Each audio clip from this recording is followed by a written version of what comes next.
The Marine could not feel his hands, and he said so. And the reason he said so out loud, to a colonel, on the march, which was not a thing you did, was that he had reached the point of being genuinely frightened, because a man who cannot feel his hands cannot work his rifle, and a man who cannot work his rifle on that road was a specific and terrible kind of useless. He was not complaining. That has to be understood. Complaining was not what this was.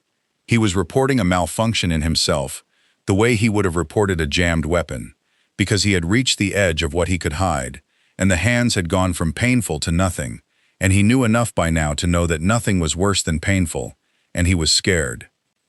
He said it to the colonel because the colonel happened to be there, moving along the column the way he did, on foot, and because some part of the young man needed to say it to someone with the authority to do something about it, even though there was, as far as the Marine could see, nothing anyone could do. The column could not stop. Everyone knew the column could not stop.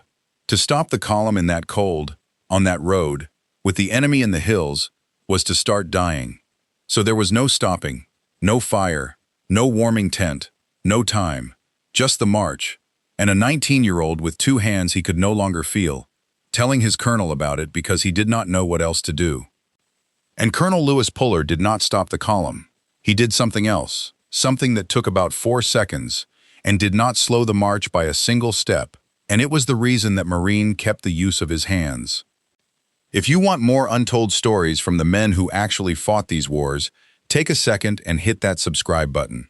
Let me back up, because to understand what Puller did and why it was exactly right, you have to understand the impossible bind that the cold put every leader in on that road.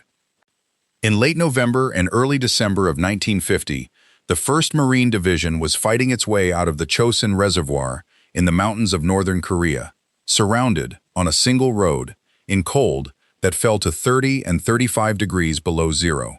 And that cold created a problem that had no clean solution, only trade-offs, and the trade-offs were brutal. Here was the bind. The cold was injuring men constantly, hands, feet, faces freezing as they marched. The obvious response to a freezing man is to stop, get him warm, let him recover. But stopping was itself lethal. The column had to keep moving, because a stationary column in that place got surrounded and cut apart, and because every hour on the road was an hour the men were exposed, and the only way to reduce the exposure was to get down the road faster, which meant not stopping. So the very thing that would have helped an individual freezing man, stop, warm up, rest, was the thing that would kill the whole column, including him. Every leader on that road lived inside that contradiction. A man is freezing. You cannot stop. You cannot build a fire. You cannot spare the time.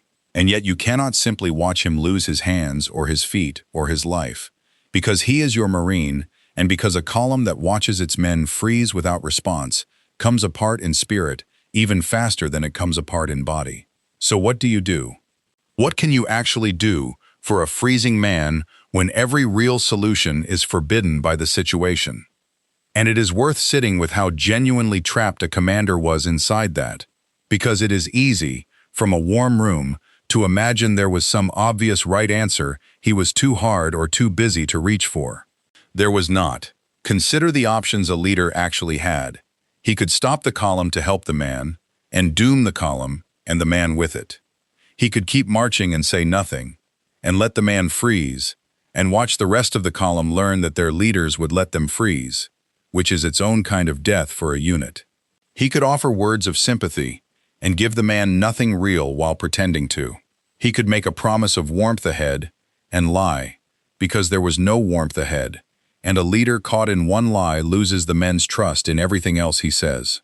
Every one of those was a real option, and every one of them was wrong, and a commander moving down that column met a version of this trap at every third man, and had to solve it, correctly, in seconds, hundreds of times a day, while himself as cold and exhausted and frightened as any of them.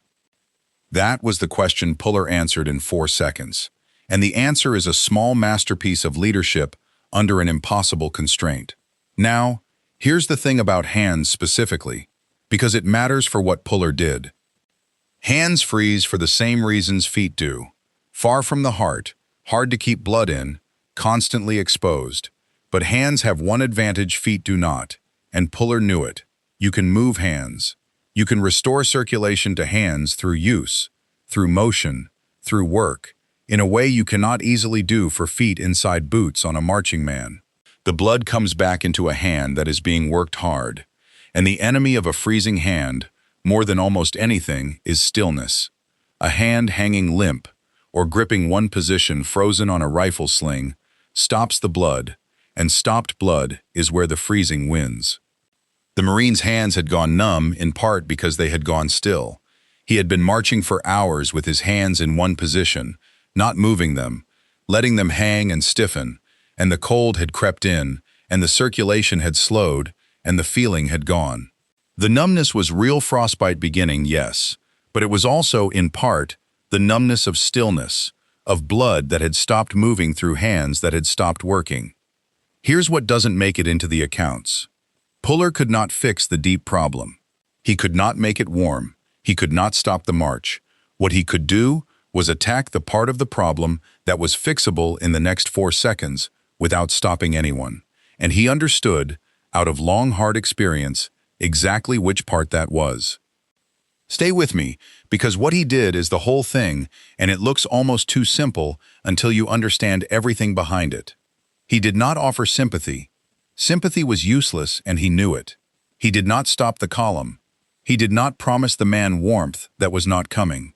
What he did was give the Marine an immediate, specific physical task for his hands, and put an edge of command on it that made the man do it right now, hard, without thinking. The accounts vary on the exact words and the exact business, but the shape of it is consistent and unmistakable. He got the man's hands moving. He had him get them out of whatever frozen position they had settled into, and work them, clench and open, beat them against his own body, against his chest, his thighs, drive the blood back into them by force, keep them moving, do not let them be still, work them while you walk, and do not stop working them. And he put it as an order, sharp, not a suggestion, because a frightened, half-frozen man does not act on a gentle suggestion, but will obey a hard, clear command from a colonel. And the obeying itself cuts through the fear and the cold stupor and gets the man doing the one thing that could actually help. He gave the man's fear somewhere to go, into a task, and he gave the man's hands the one thing that could save them, which was violent motion, and he did it in 4 seconds without the column losing a step. And then he moved on down the line, because there were 400 other men, and he could not spend more than 4 seconds on any one of them, and the 4 seconds had been exactly enough. And this is where it gets complicated, because what Puller did looks, written down, like almost nothing.